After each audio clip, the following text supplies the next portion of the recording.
ये भी आपने देखा होगा कि जब गुरु महाराज को अगर खांसी भी आ जाती थी तो हाथ कटोरी लगा करके उनका बलगम अपने कटोरी में ले लेते थे। ये भी आपने देखा होगा।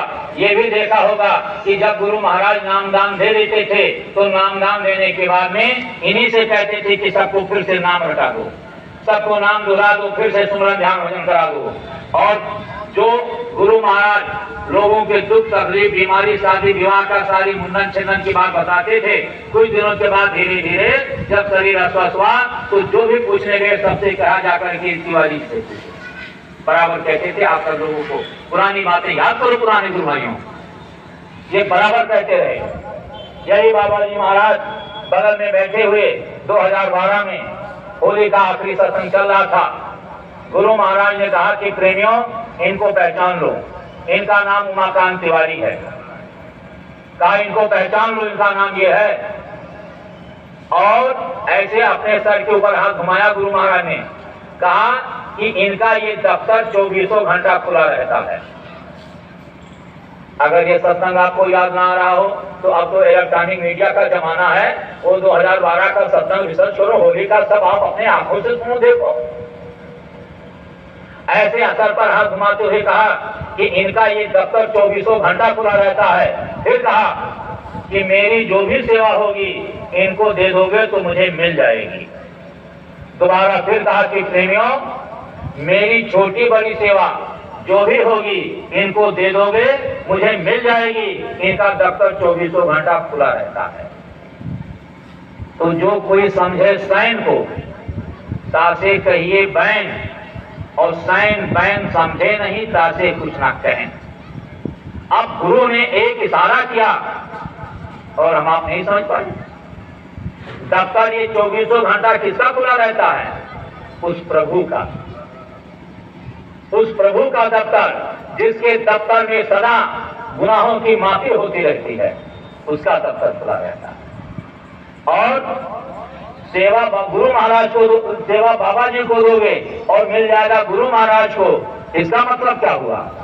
ये दोनों एक हो चुके हैं, एक में विलीन हो चुके हैं। जैसे एक कटोरी में इधर पानी रख दो सादा और एक कटोरी में उधर पानी रख दो जिसमें आप मिश्री घोल दो, लेकिन पानी का शक्ल बदल जाएगा, पानी तो पानी ही रहेगा। जब इस गिलास का पानी पियोगे तो सादा निकलेगा और उस गिलास का पानी पियोगे तो मीठा निकलेगा। ऐसे ही गुरु जिसको जानशील बनाते हैं, जानशील का मतलब गुरु उसी में घुल जाते हैं, उसमें विलय हो जाते हैं। ये है गुरु की महिमा। इसलिए आप सब लोगों से मेरी ये प्रार्थना है कि कोई भी शंका नहीं। यही बाबा जी महाराज जब उधर काफिला लेकर के आपके इधर उत्तर प्रदेश, पूरी उत्तर प्रदेश में गए, उधर कानपुर के आगे उन्नाव जिला पड़ता है। उन्नाव जिले में वसीरतगंज नाम का एक बाजार जहां पर गुरु महाराज का आश्रम है, आज भी है। उस आश्रम पर पड़ाव पड़ा और सत्संग गुरु महाराज ने किया था। स्वामी जी महाराज ने सत्संग सुनाते हुए प्रेमियों से कहा, ये बाबा जी महाराज बगल में बैठे, क्योंकि हर जगह बगल में बैठते थे। वहां पर भी गुरु महाराज ने बाबा उमाकांत जी महाराज को खड़ा किया और कहा, प्रेमियों इनको पहचान लो, इनका नाम ये है। मैं तो पका हुआ आम हूं, कब हवा चल जाए डाल से गिर जाऊं, शरीर का कोई ठिकाना नहीं है। तो जब मेरा ये शरीर नहीं रहेगा तब आंखें हटे, जब मेरा ये शरीर नहीं रहेगा तब ये नए को नाम बताएंगे, यानी नाम दान देंगे। कहा ये नए को नाम बताएंगे, नाम दान देंगे, और तुम जितने पुराने हो तुम्हारी संभाल भी यही करेंगे। तो गुरु का जो गुरु भक्त होता है वो गुरु के वचनों को गांठ में बांध देता है। गुरु के वचनों का पालन करना ही तो गुरु भक्ति होता है। गुरु भक्ति कोई अलग चीज है? गुरुमुख हो, गुरु आज्ञा बढ़ते तो गुरु वर्ती एक पल में करते। गुरुमुख वही होता है जो गुरु के वचनों को गांठ बांध ले। कान नए को नामदान देंगे। नामदान देना कोई आसान काम है? अरे नामदान कोई मामूली चीज है? नामदान देने वाला कर्मों का बोझा ढोता है। नाम दान देने वाला पहले जिसको नाम देता है उसके सारे पाप को दक्षिणा में देता है, दक्षिणा में देता है। पाप जमा कर दो अपना, तब नाम दान देता है। ऐसे नाम दान होता है। गुरु के अलावा कोई नाम दान दे सकता है? किसी के अगर पापों को जलाने की क्षमता शक्ति है, अपने स्वामी जी महाराज चिरौली संत आश्रम पर जो दादा गुरु जी महाराज रहते थे, दादा गुरु जी महाराज जब निधाम जाने का समय आया तब आश्रम के सभी लोगों को बैठा करके चिरौली में बताया, स्वामी जी महाराज की तरफ इशारा करके कहा, उस समय तो यहाँ नहीं, वहाँ नहीं थे, कानपुर चले गए थे स्वामी जी महाराज, लेकिन वहाँ आश्रम वासियों को कहा देखो अब मेरा समय धीरे से पूरा हो रहा है, तो जब मैं नहीं रहूंगा तब तुम लोग आपस में किसी तरीके से वाद विवाद नहीं करना। और स्वामी जी महाराज का नाम लेकर के कहा कि संगत की सारी व्यवस्था किया जाए, संगत की सारी व्यवस्था वो करेंगे, संगत का देखभाल वो करेंगे, सब लोग उनके साथ मिलजुल करके रहना। कुछ दिन के बाद जब दादा गुरु जी महाराज समय पूरा हुआ, शरीर छोड़ दिया, स्वामी जी महाराज कानपुर की तरफ आए थे, किसी काम से रोड करके गए, सत्संगियों ने बताया जो कुछ भी हुआ होगा। लेकिन कुछ ही दिन के बाद में जो आश्रम पर लोग रहते थे, जिम्मेदार लोग, उन्होंने कहा ये गुरु गद्दी हमारी है, ये गुरु गद्दी हमारी है। जैसे आज विवाद हो गया, कहा गुरु गद्दी हमारी है, तुम यहाँ के कौन होते हो?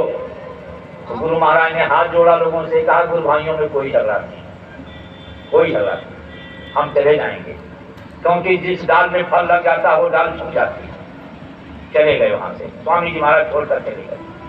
अपना जो कुछ हुआ वो आप लोग देख रहे हो। लेकिन वहां पर चिरौली में कुछ दिन जब बीता तो वहां जो गुरुगद्दी के जिन्होंने अपने को मालिक कहा था, चंद्रमा दास जी उनका नाम था, कुछ दिन जब बीता तब उन्होंने सोचा कि हमारे गुरु महाराज नाम दान देते थे तो हम भी नाम दान देंगे, तो उन्होंने नाम दान देना सोचा। और कुछ ही दिन बीता नाम दान का, शरीर में ऐसी तकलीफ आई, ऐसे कोढ़ के दाने फूटे कि जिससे उनका शरीर दुखी हो गया। गुरु महाराज के पास, स्वामी जी महाराज के पास संदेशा गया, तब स्वामी जी महाराज ने कहा कि उसने गलती किया, नाम दान नहीं देना चाहिए। तब उनको बुलाया चंद्रमा दास को, समझाया और पढ़ा रहे, और कुछ दर्द बाद स्वामी जी महाराज खुद करवाते थे, क्योंकि गुरु तो सबके होते हैं। वो तो गुरु का पावर कहीं अलग काम कर रहा था। तो कहने का मतलब यह है कि नामदान छोटी चीज नहीं है, बहुत बड़ी चीज है। नामदान कोई दे नहीं सकता है। आज इतने लोग जय गुरुदेव नाम का पताका फहरा रहे हैं, लेकिन कोई नामदान देने के लिए तैयार है? कोई देगा नामदान? इसलिए भाई बहनों ये सावधानी रखना है। फिर ये कहा, परम पूज्य बाबा जी महाराज, बाबा उमाकांत जी महाराज ने कहा गुरु महाराज के निधाम जाने के बाद, कहा प्रेमियों गुरु महाराज ने हमको 2 आदेश दिए हैं। एक तो कहा है कि नए को नामदान देना, तो मैंने नामदान देना शुरू कर दिया। विदेशों में 16 देशों में जाकर के वहां भी नामदान दिया। 40 देशों में जय गुरुदेव नाम का झंडा शाकाहार का प्रचार कराया, और हो रहा है आज भी। और अपने भारत देश में लाखों लोगों को नामदान दे चुका और दे रहा हूं। कहा गुरु आज्ञा है, जब गुरु धरा शीर्ष पर हाथ सोच मन काहे करे, नामदान दे रहा हूं। और ये कहा कि दूसरा आदेश गुरु महाराज ने कहा था कि पुराणों की संभाल करना। तो प्रेमियों, जब तक मेरा ये शरीर रहेगा, ये बाबा उमाकांत जी महाराज के वचन हैं कि जब तक मेरा ये शरीर रहेगा तब तक मैं बराबर तुम्हारी संभाल करता रहूंगा।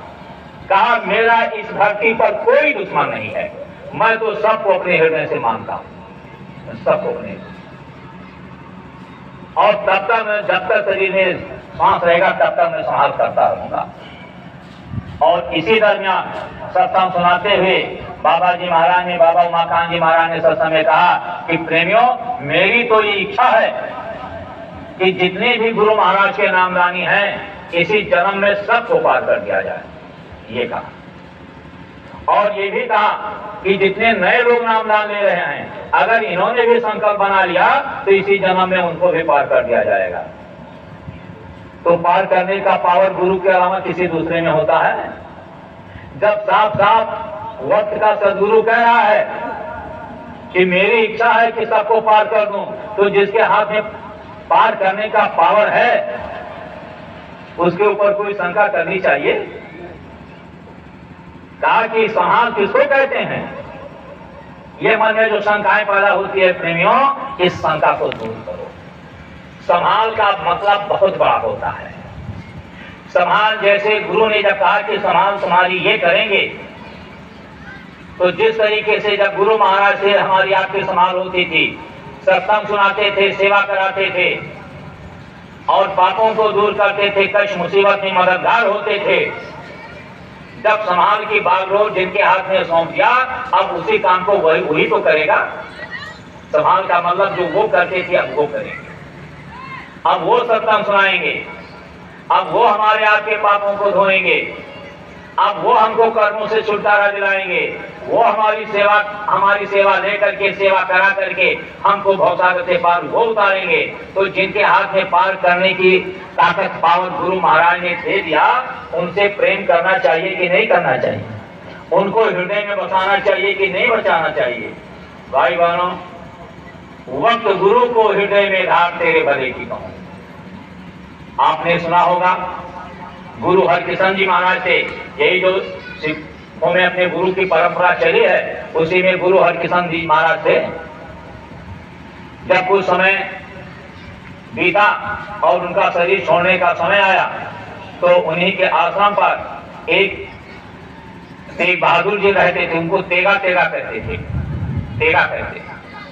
तो अपने शिष्यों से कहा हरकिशन जी महाराज ने, कहा देखो प्रेमियों, अब तो मेरा समय पूरा हो जा रहा है, जब मैं चला जाऊंगा निशान, तो ये तुम लोग आपस में कुछ मत करना, ये सारी काम संगत का सारा देखभाल तेगा करेंगे। सबको समझाया। उन्हीं के एक शिष्य मक्खन साहब भी थे, बहुत सेवादार थे, लेकिन बहुत बड़े सेठ थे वो। उस समय वो विदेश चले गए थे अपना व्यापार करने, नहीं थे वहां पर। और गुरु महाराज अपना शरीर छोड़ दिया, हरकिशन जी महाराज शरीर छोड़ दिए। जब शरीर छोड़ दिए तो आश्रम पर जो लोग थे, थोड़े ही दिन के बाद में तेगा जी को, यानी तेग बहादुर सिंह जी महाराज को लोगों ने वहां से धक्का मार करके निकाल दिया। कहा तुम यहाँ के कौन होते हो? ये गुरुगद्दी हमारी है, हम यहाँ के मालिक हैं। तो आप जानते हो कि जिनको मालिक दौलत देता है वो झुक जाते हैं। उन्होंने लोगों से हाथ जोड़ लिया, कहा जैसे आप लोगों की इजाजत, लेकिन झगड़ा मत करो, मैं जा रहा हूं। चले गए। वहां से हरकिशन जी महाराज जहां रहते थे, वहां से कुछ दूरी पर एक बाबा बकाला गांव था, आज भी है। वहां गांव में चले गए और वहीं पर अपनी एक झोपड़ी बना करके अपने गुरु महाराज का एक तस्वीर लगाए और वहीं पर अपना ध्यान भजन करने लगे, साधना करने। ये मक्खन साहब जी जब विदेश से लौटे तो समुद्र के रास्ते से अपना सामान लाद करके आ रहे थे। जब समुद्र में जहाज आगे बढ़ी, फिर समुद्र में आई, कोई ऐसी घटना घटी जिससे उनकी समुद्र में जहाज डूब गई। थोड़ी रहने गई थी जहाज, बाकी सारा जहाज डूब गया। तब तक कोई जहाज चलाने वाला, जो मतलब यह है कि चालक था, चिल्लाया, कहा आप लोग अपनी जान बचाओ, अब ये समुद्र से जहाज निकलने वाली नहीं, आपका डूब जाएगी। वो कह करके तो अपना अलग हो करके कैसे जान बचाया वो जाने। आप मक्खन साहब जी उसी में फंस गई, क्योंकि आधे से ज्यादा जहां डूब गई थी और डूबती जा रही थी। अब ये चिल्लाने लगे कि जान और माल दोनों जा रहा है। तब इन्होंने गुरु महाराज को याद किया। समझ लो प्रेमियों, गुरु कौन होता है? गुरु ऐसे हाड़ मांस का पुतला ही नहीं होता है। तब उन्होंने गुरु को याद किया, वाहे गुरु सतनाम, अब जान माल की रक्षा करो। आंखों में आंसू आ गया, रोने लगे, कहा प्रभु अब बचाओ, वाहे गुरु सतनाम, अब रक्षा करो, मैं तो जा रहा हूं अब दुनिया से, सामान भी जा रहा, मैं भी जा रहा हूं। रोने लगे। जब तड़प पैदा हुई प्रेमियों, जब भक्तों में तड़प पैदा होती है, तो मैंने कहा नहीं कि गुरु घट घट में रहते हैं, वो तो हर पल सहारा देने वाला है। जब इस तरीके से आंख पैदा हुई, तब तक थोड़ी ही देर बीता, तब तक क्या देखते हैं मक्खन साहब जी कि इनकी जहाज अब पानी के नीचे से ऊपर आ रही है और पूरी जहाज ऊपर निकल आई थोड़ी देर में, और फिर वो जहाज हवा के सहारे से जाकर के किनारे लग गई। ये उतरे और लोग थे उतरे और अपना गुरु महाराज की शुक्रिया अदा करते हुए अपना माल असबाब लेकर के अपने घर गए। जब जहाज इनकी डूब रही थी, तब इन्होंने जब रो करके पुकारा, वाहे गुरु सतनाम, जान बचाओ। उसी समय इन्होंने संकल्प किया था कि गुरु महाराज अगर आज हमारी जान माल बच जाती है तो निकलने के बाद मैं आपकी गद्दी पर 500 मुहर चढ़ाऊंगा, 500 सन की। तो जब निकल आए, सामान घर लेकर के आए, तो 2-3 दिन बीता। तब इन्होंने कहा देखो मैंने कहा था कि गुरु महाराज जान माल बचाओ तो 500 मुहर चढ़ाएंगे। अब गुरु महाराज की दया हो गई है तो उनके कर्जे से उजुड़ हो जाए, जाकर के 500 असरफी चढ़ाने गए गुरु हरकिशन दास जी महाराज की गद्दी पर, क्योंकि इनको क्या पता कि गुरु जी का शरीर छूट गया। जब वहां पहुंचे तब जब पूछा तब लोगों ने कहा कि गुरु महाराज तो शरीर छोड़ दिए। बहुत दुखी हुई, बहुत रोए। कहा गुरु महाराज मेरा जैसा अभागा शिष्य कौन हो सकता है जो अंतिम घड़ी में अपने गुरु के शरीर का दर्शन भी नहीं कर पाए। बहुत रोए। फिर हिम्मत आया, सोचे कि गुरु तो कभी अपने बंदे को छोड़ नहीं सकता है। गुरु महाराज ने अपना पावर किसी को दिया होगा, ये उनके मन में विचार पैदा हुआ। तो बाहर निकले, सोचे कि भाई कोई यहाँ का जिम्मेदार। तो उस समय 22 गद्दी बन गई थी, 22 गद्दी झंडा लगा हुआ, वाहे गुरु सतनाम की ध्वनि हो रही है। 22 गद्दी बन गई, जैसे आज जय गुरु नाम की कितनी गद्दी बन गई? 22 गद्दी बनी।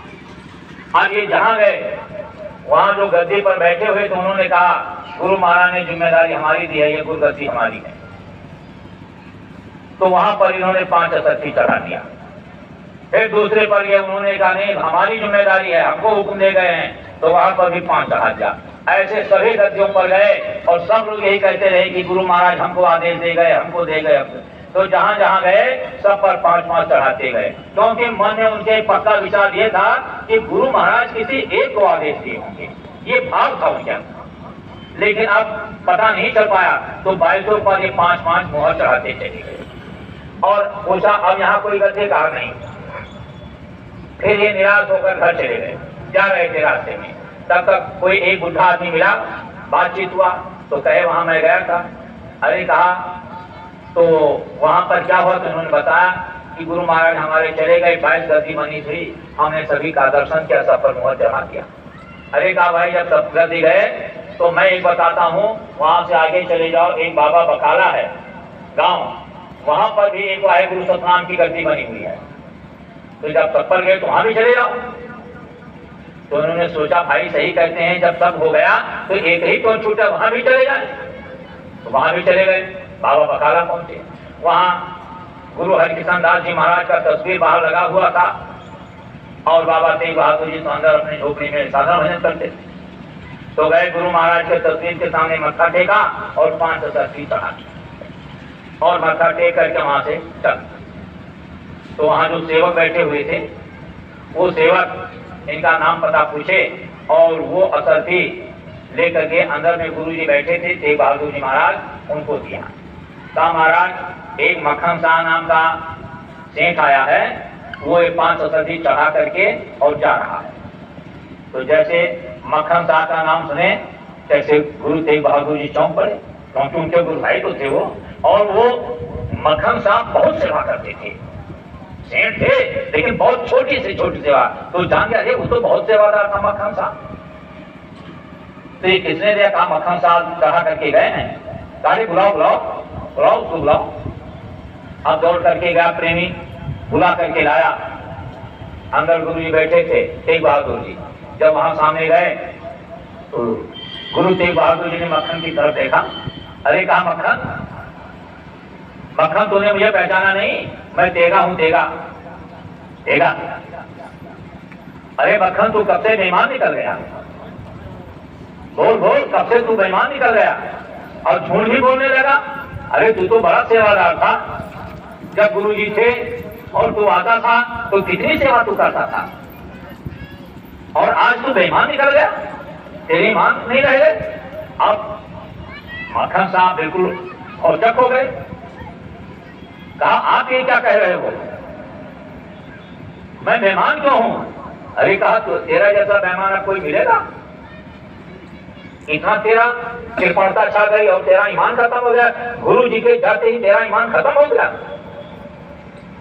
महाराज मैं समझ नहीं पा रहा हूं आप क्या कह रहे हो, मैं क्यों बेईमान हो गया? कहा मैं समझा दूं तू क्यों बेईमान हो गया? कहा हाँ समझाइए। कहा ये बता, जब वहां समुद्र में तू आ रहा था विदेश से अपना सामान लेकर के, और समुद्र में जब तेरी नाव डूब रही थी जहाज, तब तूने उस समय ये कहा था रो करके कि वाहे गुरु सतनाम, जान माल की रक्षा करो, और अगर बच गया तो 500 सती चढ़ाऊंगा। कहा था ना? बोल मक्खन बोल, कहा था ना कि 500 सती चढ़ाएंगे। अब मक्खन के होश उड़ गए, हाथ जोड़ लिया, आंखों में आंसू आ गया। हाँ कहा था तो कहा, जब कहा था 500 सती देने के लिए, तो ये 5 सती चढ़ा करके जा रहा है, उठाकर फेंक दिया। कहा ले जा इसे, जब तेरा ईमान खत्म होगा तो इसे ले लेगा। आगे रोने लगे और पूछा कि दया करिए हमारे ऊपर, मुझे एक बात बताइए कि जब मैंने समुद्र में कहा था कि 500 सती चढ़ाऊंगा अगर निकल जाता हूं, तो वहां तो आप समुद्र में हमारे जहाज में आप थे ही नहीं, आप थे नहीं, तो आपने मेरी बात सुना कैसे? आपने कैसे सुना? तब तेग बहादुर सिंह ने कहा मक्खन, अगर तेरी बात को मैं सुना ना होता तो तेरी जहाज ऊपर कैसे आती? जहाज तो तेरी डूब गई थी, तेरी जहाज ऊपर कैसे आती? और तू ये जानना चाहता है कि मैं वहां था कि नहीं था, कैसे जहाज तेरी निकली? आ इधर पीछे आ जा। अपने पीछे बुलाया, चादर ओढ़े बैठे हुए थे, अपने पीठ के ऊपर से चादर हटा दिया और उठाया थी, कहा देख मेरी पीठ देख। जब मक्खन शाह ने पीठ को देखा तो पूरी पीठ पर एक तिल रखने की जगह नहीं थी, पूरे पीठ पर वो बड़े बड़े मतलब एक कांटे फंसे हुए घाव बने हुए, पूरा पीठ घाव से छलनी, वो बड़े बड़े कीले धंसे हुए घाव। अब उस घाव को देख करके मक्खन तड़प उठे कि बाबा ये क्या हो गया आपके पीठ पर, इतने घाव कहां से आ गए? तब उन्होंने कहा मक्खन, जब तूने आवाज दिया था कि वाहे गुरु सतनाम जान बचाओ, तब मैं ही समुद्र में जाकर के तेरे जहाज के नीचे और अपनी पीठ लगा करके तेरे जहाज को उठाया था। वो तेरे जहाज में जो कांटे नीचे कीले लगे हुए थे, वो सब कीले मेरे पीठ में फंस गए, तब तेरी जहाज निकली।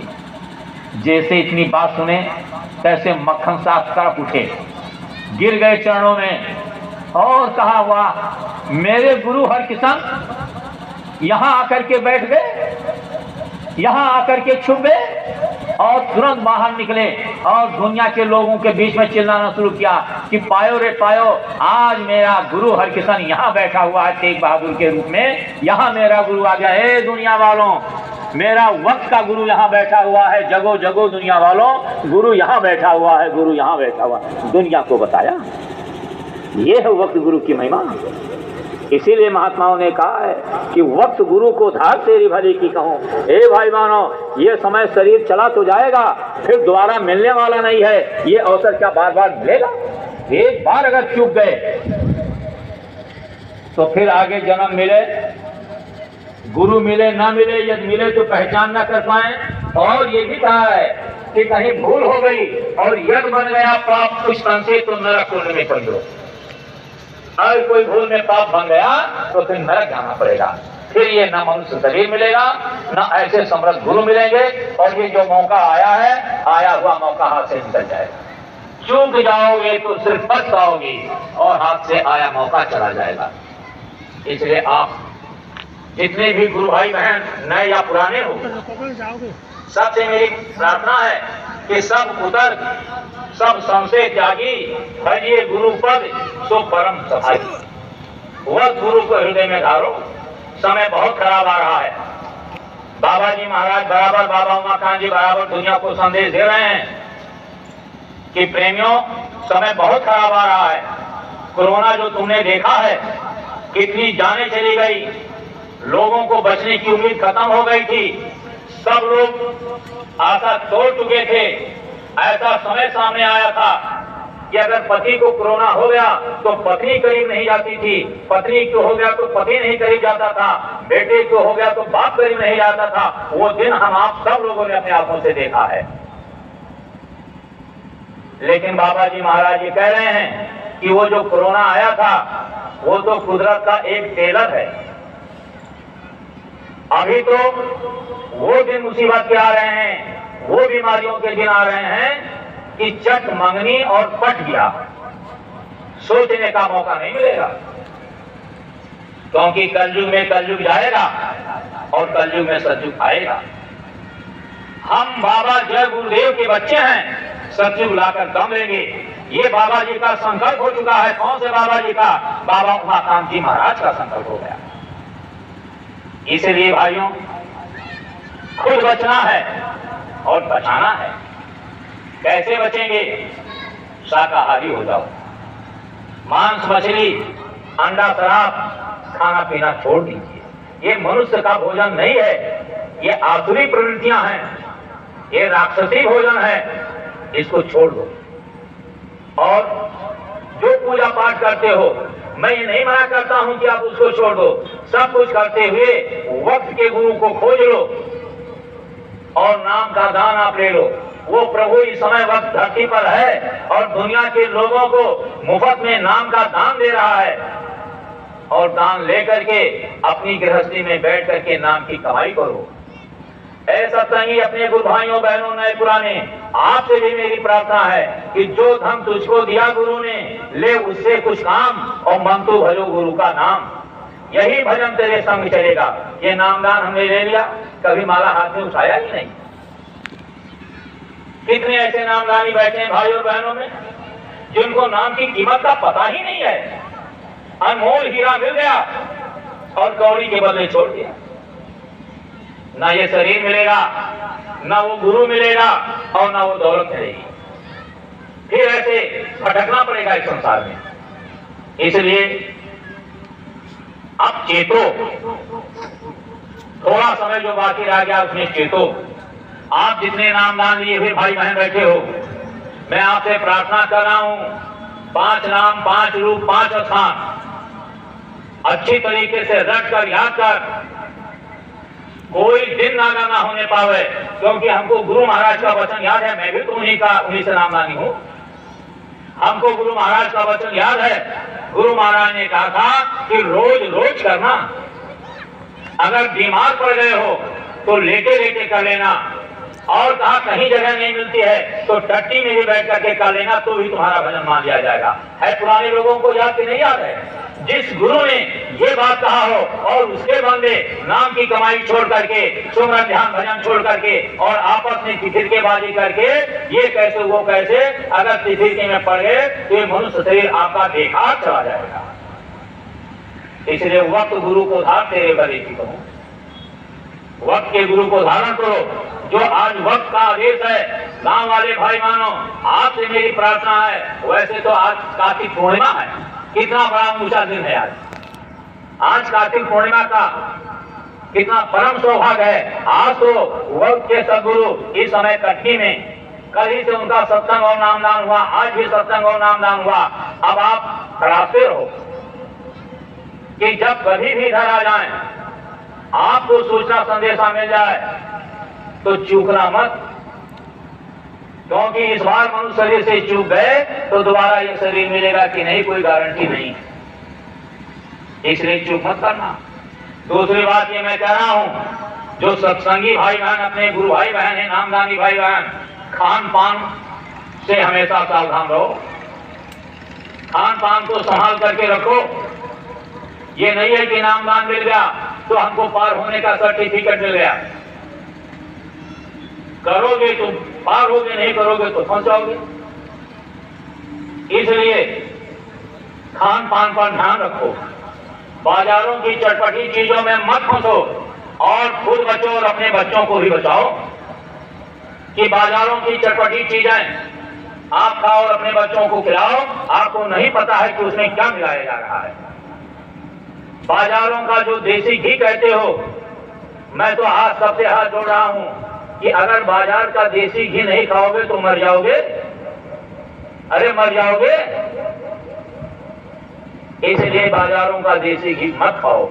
अगर आप अपने घर में बनाते हो तो मैं नहीं रोकता हूं।